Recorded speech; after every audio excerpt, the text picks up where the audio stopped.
Goku versus Gojo. Goku dragon বলের সবচেয়ে strongest character, অন্যদিকে গোজো জুজুৎসু কাইসেনের সবচেয়ে স্ট্রংগেস্ট ক্যারেক্টার। আর এই দুই স্ট্রংগেস্ট ক্যারেক্টার যদি কখনো মারামারি হয় বা ফাইট হয়, তখন কে উইনার হবে? গোজোর কাছে এমন কিছু অ্যাবিলিটি আছে যার কারণে মানুষ ভাবে যে গোজো গোকুকে হারাতে পারবে। আর আজকের ভিডিওতে আমরা সেটাই দেখতে চলেছি যে গোজো আদৌ পারবে কিনা গোকুকে হারাতে। কেননা গোকুর যে পাওয়ার লিমিট আমরা ড্র্যাগন বলের মধ্যে দেখে এসেছি, সেই তুলনায় আমাদের মনে হয় না যে গোজো গোকুকে হারাতে পারবে।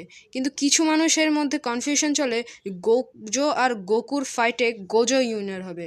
তাই আজকে সেই কনফিউশনই দূর করার জন্য আমি এসে গেছি নিউ ভিডিও নিয়ে, গোজো ভার্সেস গোকু। তো আমি গোকু নিয়ে আর বেশি কোনো কথা বলতে চাই না, কারণ যারা ড্র্যাগন বল দেখি তারা অবশ্যই জানি যে গোকু কতটা স্ট্রংগেস্ট ক্যারেক্টার ইন ড্র্যাগন বল। গোকুর সামনে কেউই টিকে থাকতে পারে না। আর গোকুর এখন পর্যন্ত পাওয়া সবচেয়ে স্ট্রংগেস্ট ফর্ম হলো আলট্রা ইনস্টিংক্ট। পারফেক্ট আলট্রা ইনস্টিংক্টের এখন পর্যন্ত পাওয়া সবচেয়ে শক্তি না। সোজা চলে যাব গোজোর কাছে।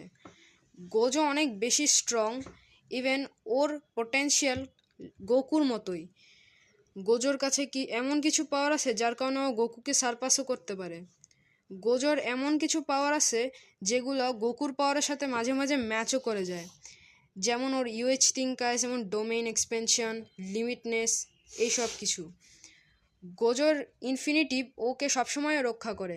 এখন গোজোর ইনফিনিটিভটা কেমন, মানে ধরুন গোজোর উপর কেউ একটা এমন কিছু নিক্ষেপ করলো যেটা দিয়ে গোজোর কোনো হার্ম হতে পারে, বা গোজো একটু হার্ট ফিল হতে পারে, বা গোজোর ব্যথা লাগতে পারে, এমন জিনিস ছুঁড়ে মারলো।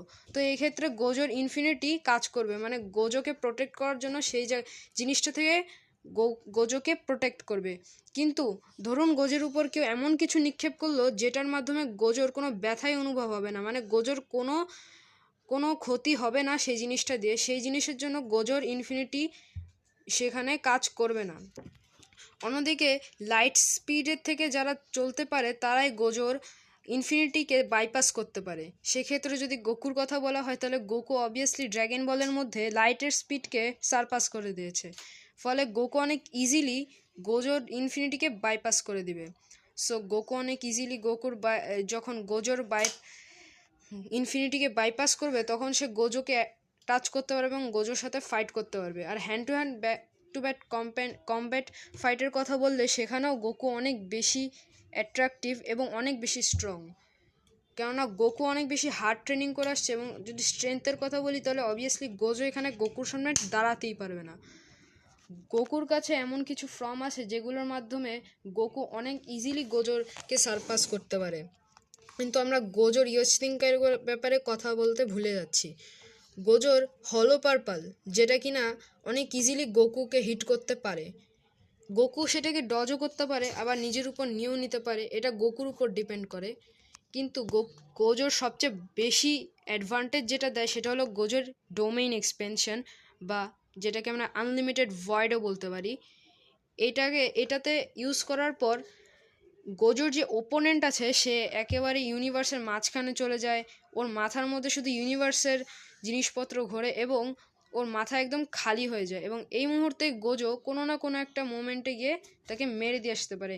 এক কথায় গোজোর ইনফিনিটি বা ডোমেন এক্সপেনশন, যেটাকে আমরা আনলিমিটেড ভয়েড বলছি, এটা এক টাইপের একটা ডাইমেনশনের মতো, যেটা কিনা নারুটো যারা দেখেছেন তাদের মধ্যে অনেকে গেনজুৎসু নামক জিনিসটা চেনেন, এরকম কিছু একটা জিনিস।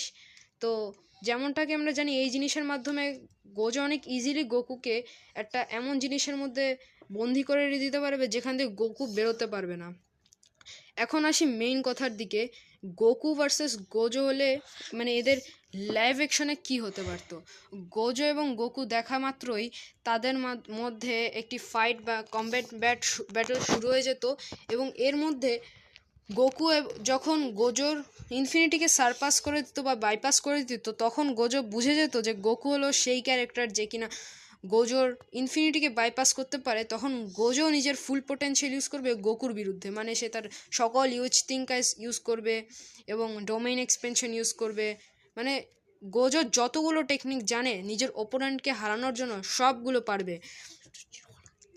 এবং অন্যদিকে গোকুর কথা বলতে গেলে গোকুর কাছে আছে কামেহামেহা, স্পিরিট বম, ড্র্যাগন ফিস্ট ইত্যাদির মতো বিভিন্ন ধরনের শক্তিশালী অ্যাটাক্স, যেগুলোর দ্বারা সে লিটারালি একটা প্ল্যানেট ডিস্ট্রয় করে ফেলতে পারে। আর এর জন্যই গোকু অনেক বেশি স্ট্রং। মানে গোজো নিজের সবচেয়ে বেশি শক্তিশালী ফ্রম যে টেকনিকটা আছে সেটার মাধ্যমে একটি প্ল্যানেট ডিস্ট্রয় করতে পারে কি একটা কান্ট্রি ডিস্ট্রয় করতে পারে, এটার কোনো ধারণা পাওয়া যায় না। কিন্তু গোকু একটা বিম অ্যাটাকে যে পুরো একটা প্ল্যানেট কিংবা একটা পুরো স্টারকে পর্যন্ত ডিস্ট্রয় করে ফেলতে পারে, সেটার নির্ধারণ আমরা পাই ড্র্যাগন বল থেকে। অতএব এখানে গোকুর যে অ্যাটাক সেটার থেকে প্রোটেক্ট পাওয়া অনেক কঠিন গোজোর জন্য। কেননা আমি প্রথমেই বলে রেখেছি যে গোজোর যে ইনফিনিটি সেটাকে বাইপাস করে রেখেছে গোকু। গোকু অনেক ইজিলি গোজোর ইনফিনিটিকে বাইপাস করে দিবে।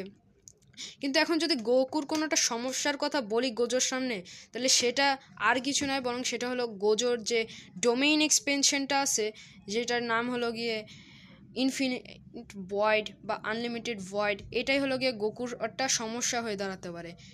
এটা কেন? কারণ যখন গোজো এই জিনিসটা গোকুর বিপক্ষে ব্যবহার করবে, তখন গোকু একদম ইউনিভার্সের মাঝখানে চলে যাবে, মানে গোকুর মাথায় কিছুই কাজ করবে না। এমন অবস্থায় আমার মনে হয় না গোকুর সুপার সেয়ান বা সুপার সেয়ান 2 কোনো কাজে আসবে। সো আই থিঙ্ক গোকুর নিজের সুপার সেয়ান যে 3 ফর্মটা আছে সেটা ইউজ করতে পারে। আমরা দেখেছিলাম বুসাগায় যে গোকু যখন সুপার সেয়ান 3 ইউজ করে তখন সে ডাইমেনশনও ক্র্যাক করে ফেলে। সো এখানে গোকু অনেক ইজিলি গোজোর ডাইমেনশন ক্র্যাক করে ফেলবে এবং গোজোকে সে তো আগেই কমব্যাট ফেটে হারাই ফেলতে পারে। সো সে গোকুকে অনেক ইজিলি ডজ করতে পারবে না এবং গোকু গোজোকে হারিয়ে দিবে আমার যতটুকু মতামতে মনে হয়।